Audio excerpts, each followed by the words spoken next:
Chapter 5, Bonds and Confessions. Once upon a time, Angel and I lived like two strangers in a long-distance marriage, cordial, civil, and emotionally unavailable. Now, we'd evolved to something more explosive. Think of two grumpy cats forced to share a litter box. From early morning hissing to afternoon scoffing, we had become experts at sitting on each other's happiness until one of us caved and packed out. It was so bad, it looked as though we were starring in our own psychological thriller, Roommates Gone Rogue. I started questioning my own sanity. Should I move out for the sake of my peace? Probably. But also, why had she been mean to me for 2 weeks straight over a cheating boyfriend? Girl, be for real. She'd better snap out of that series before I become the villain in her season finale. Anyway, since minding my business has always been my underrated superpower, I focused on something more refreshing, my all-day outing with Alex. Apparently, I've been spending less time with him than I did in high school, and according to him, that's unacceptable. I agreed every law student deserves a day off from constitutional books and caffeine. That Friday night, I decided to do something spontaneous. Take a walk. Alone. Wild, I know. I'd wanted to do it for weeks but always chickened out. This time, though, I dressed up and stepped out like a main character in a coming-of-age film. Campus at night was surprisingly soothing, the breeze, the quiet chaos, and just me letting it all soak in. Honestly, I wished Lola and Jane were there. The gossip content was premium. From the marathon phone callers to the "I'm here for books, not vibes," the overachievers reading like their lives depended on it, to the public display of affection champions who acted like their relationships came with lifetime warranties. Newsflash: relationships here are like perfumes, some stick longer than others. Let's not forget the frat boys with nothing better to do than catcall every girl who walked by, as if they were trying their luck at some sad lottery. For the first time I saw what campus really looked like at night, and weirdly I loved it. Campus was alive.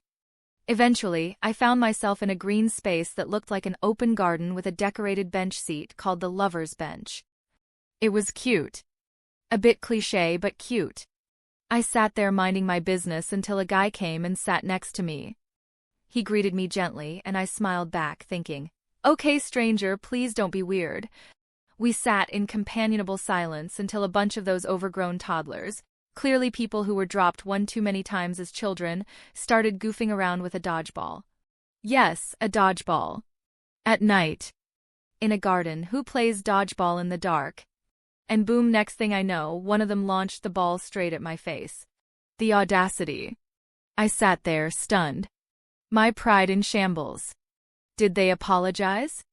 Of course not. They laughed. Laughed. Like they were auditioning for the role of biggest idiots on campus. As I was about to get up and give them a piece of my entire mind, the guy sitting next to me stood up first.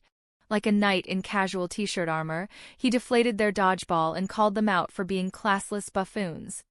Did they care? Nope. They brushed him off. After all, brainless behavior is allergic to accountability. Anyway, I turned to my hero, my defender of dignity, and we got to talking. His name was Peter, a level 200 business student. Friendly, witty, and chatty in the best way. After some small talk and shared campus horror stories, he offered to walk me back to my hall.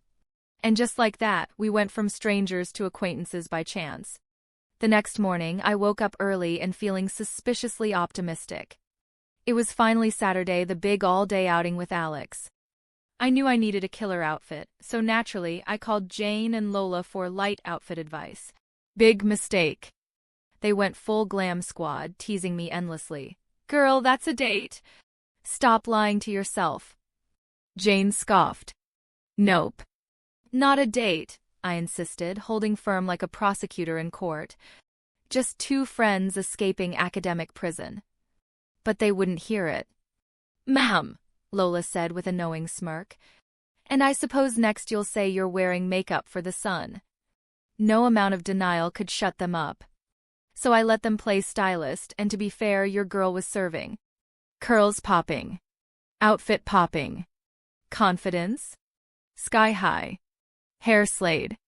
Face beat to subtle perfection. I looked good and I knew it. I finally stepped out 1.5 hours late, fashionably of course, and met Alex, who had been waiting like a patient Prince Charming. We hadn't really planned anything beyond spend the day together, so it became a freestyle hangout. We walked around campus, reliving old memories and laughing like we were in a cheesy high school movie sequel. Eventually, we stopped by the Nest to eat and talk more. It was nice. Easy. Comfortable. But then, because no day with Alex is ever drama-free, he dropped a surprise on me. So, want to check out Island Hotel? Me. That couple-ish place? The place scream couple goals. Him. It's not just for couples. My friends go all the time. Me. Internally, this boy wants me to go on a fake date to a real couple zone. After some stubborn back and forth and him guilt-tripping me with those puppy eyes, I gave in. When we arrived, the place was stunning. Island Hotel was giving rich living, luxury, and way too nice for broke students. The staff were polite and the air gave off mini fresh. My wallet? Nervous. Alex dragged me to the restaurant to order drinks. And right as I panicked over whether I could afford water with a place like this, I was flustered. And he found it hilarious. He just laughed and said, "Relax and let me be a gentleman." Cue internal screaming. My panic must have been showing on my face because the next thing I knew, he was leading me into an elevator, still smirking like he was hiding a secret. "Where are we going?" I asked, somehow suspicious and intrigued. "It's a surprise," he said, with that annoying but cute grin. As the elevator began to go up, he said, "Close your eyes, you'd love it." When the elevator stopped, I stepped out and he asked me to open my eyes, jaw dropped. It was rooftop terrace, absolutely gorgeous. You could see the entire campus skyline, even his hall. The decor screamed luxury and romance. Normally I'd question why he would bring me to such a place, but forget that. I stood there like a tourist seeing the Eiffel Tower for the first time. "Beautiful, right?" he asked, and I nodded like my neck was on autopilot. As we settled into our seats, drinks in hand, Alex decided to become a chaos generator. "So, about Aaron." "Sir. Wrong rooftop. Wrong vibe. Wrong time." But I knew I couldn't keep dodging the topic forever. So I told him everything, from when we met, how our friendship evolved overnight to what transpired that night when he stepped in as my fake boyfriend and that kiss on the cheek that sent my friends into full investigation mode. Alex just stared at me. And then, out of nowhere, he said, "So basically, you have feelings for him." My brain, error. System shut down. To save face, I pulled out my own bombshell. "Well, my friends think you have feelings for me." And instead of denying it, Alex smirked. "Guess your friends are smarter than you." "What?" Before I could process, he delivered the final punchline. "Yes, Nella. I obviously have feelings for you." I almost dropped my drink. No, scratch that, actually I choked on it. And as I coughed like a dying fish, Alex freaked out, patting my back and calling for help. A waiter brought me water, and I played it up for dramatic effect. I milked the moment like an Oscar-nominated actress, hoping to escape this entire chaotic scene. When he offered to take me to the hospital, I finally came clean. "Alex, I'm not dying. Just emotionally disoriented." He laughed again, and I made him promise to take me back to my hall before he revealed any more confessions.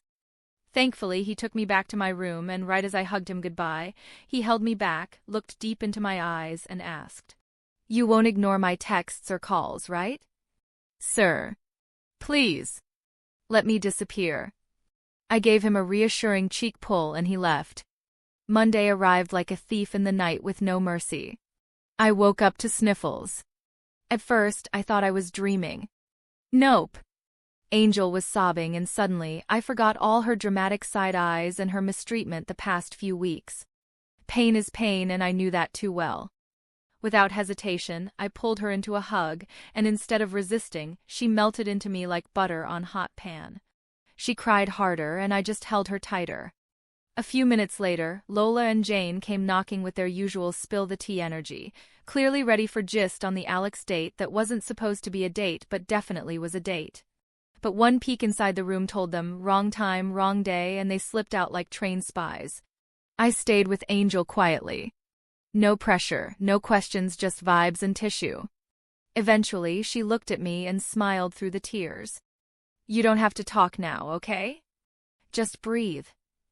She squeezed my hand and whispered, "Thank you." After a long pause, she finally opened up.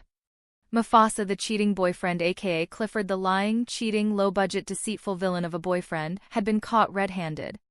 I'd call it shocking, but even earthquakes make more sense. I never really cared to know his actual name, hence all the bizarre nicknames, but turns out, our beloved cheater is called Clifford. And honestly, it fits. I mean, think about it. Clifford, like standing on a cliff, and the D at the end? Clearly stands for down. As in downhill. As in disaster. The name practically screams trouble.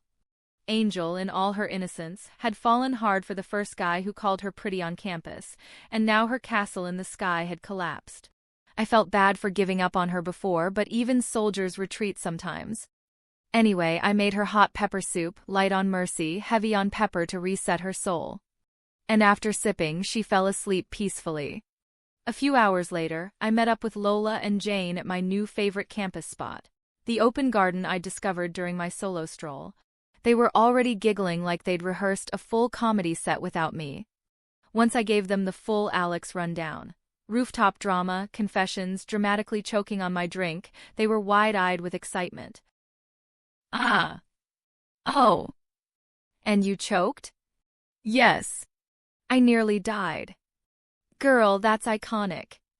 But before they could launch into another emotional dissection of my love life, Jane blinked dramatically. Let's get to the real tea. Why do you keep dodging the Aaron question? Me, deploy flat denial card. I don't. Both of them, right?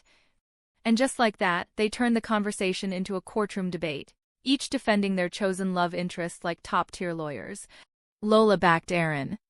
Jane rooted for Alex. Meanwhile, I was just sitting there like the confused judge who didn't even sign up for the case. Eventually, I excused myself to go check on Angel. To my surprise, she was no longer the soggy, sobbing mess from earlier. She was watching a movie on her laptop, munching on popcorn like nothing happened. Queen behavior, honestly. She paused the movie the second she saw me, and for the first time in weeks, we had a real conversation, roommate to roommate, girl to girl. We laughed, we shared petty roasts, we even gossiped about other ongoing campus drama. It finally felt like home again. No tension. Just us. The next day at lectures, Lola and Jane still hadn't let go of the Alex versus Aaron saga, and I was just bracing for a peaceful class. But peace? At Chanceland? Never. It was time for legal systems and methods, and our dear professor, may karma remember him, dropped a bombshell in the class group chat the night before. New presentation style, a real-life courtroom-style presentation involving other departments. No, really spectators and all. Lecturers from other departments and fellow students. Happening next Saturday. And to seal the chaos, he added, this is final. No changes.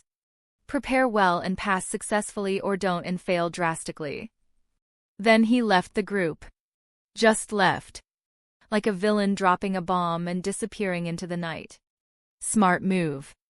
Naturally, the class group exploded with memes, empty threats, and resignation letters. Tgat were not to be taken serious. But when we got to class, he walked in and said, if you have concerns, save them for after your results. Translation, cry in silence. No one said a word. We just took notes or pretended to. After class, we escaped to the nest for comfort food. Chicken, rice, and soft drinks couldn't fix our lives, but they could silence the pain for now. That's when life decided to slap me again with a face I hoped to avoid for a while. Nathan, the same one Angel tried to force into my life like a rejected side quest. The blind date that should have remained blind. But get this. Earlier on, after LSM class, Jane had casually mentioned meeting a friend at the nest. Lola and I teased her endlessly. Just a friend. Sure, Jenny.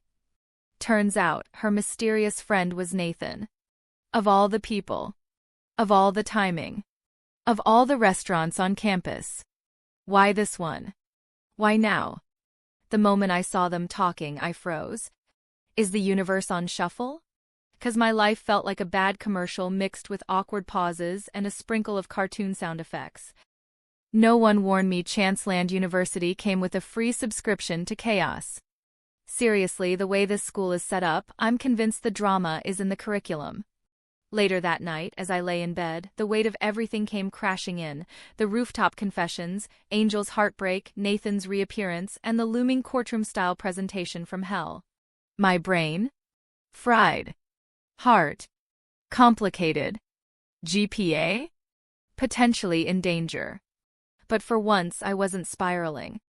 I was oddly calm. The kind of calm you feel right before life hands you a new crisis. I thought about Alex's confession. I replayed his words, his smile, the rooftop view. And then I thought about Aaron. Aaron, who had no idea he lived rent-free in so many people's conversations, and apparently in a corner of my heart too. But how do you even begin to admit that? Especially when your romantic life currently looks like a rejected love letter. The next morning, I was scrolling aimlessly through my phone when a text from Alex popped up. Hope you slept well. Just checking in. No pressure. Sweet. But barely a second passed before another text followed, this one from Aaron. We haven't talked in a while. Just wanted to see how you're doing. Maybe hang out sometime. Now what kind of romantic ambush is this? Back-to-back heartthrobs? Is this my life or a Chanceland story with premium updates? Feeling overwhelmed, I decided to shove all my love triangle drama into a mental drawer labeled later and focus on the academic madness that was our legal systems presentation. Saturday couldn't come any slower, and the campus buzzed with anxiety. Everyone was preparing like their future depended on it because honestly, it kind of did. You flop that presentation in front of half the university, and your reputation might just move out of campus before you do. Lola, Jane, Andrew, Harold and I started prepping together, turning the study hall in the department into a mock courtroom with Angel playing judge and Andrew, the background DJ. At one point, Lola objected to Jane's argument and threw a pillow at her, shouting, "Sustained, Your Honor, because that's an emotionally biased statement based on fictional relationships." Where Harold and I just sat and enjoyed the show. We were losing it, but at least we were laughing while doing so. Soon it was late and Jane, Lola, and I decided to leave the boys and continue in my room. We continued on from where we left off, and Angel joined in later, her spirits visibly higher now, and for the first time in weeks, it felt like everything was balanced. Messy, chaotic, drama-loaded, yes, but balanced. And I guess that's life at Chanceland University. One day you're choking on a drink because your best friend admits he has feelings for you, the next, your roommate's crying over a boy named Clifford, of all names, and just when you think you're safe, boom, another forgotten being walks back into your life like the season finale twist no one saw coming. But in between all that chaos, there's friendship, laughter, growth, and a little bit of self-discovery. And that's what makes it all worth it. Now, if I can just survive this presentation without turning it into a courtroom comedy show, maybe, just maybe, I'll make it through the semester with my dignity and heart still intact.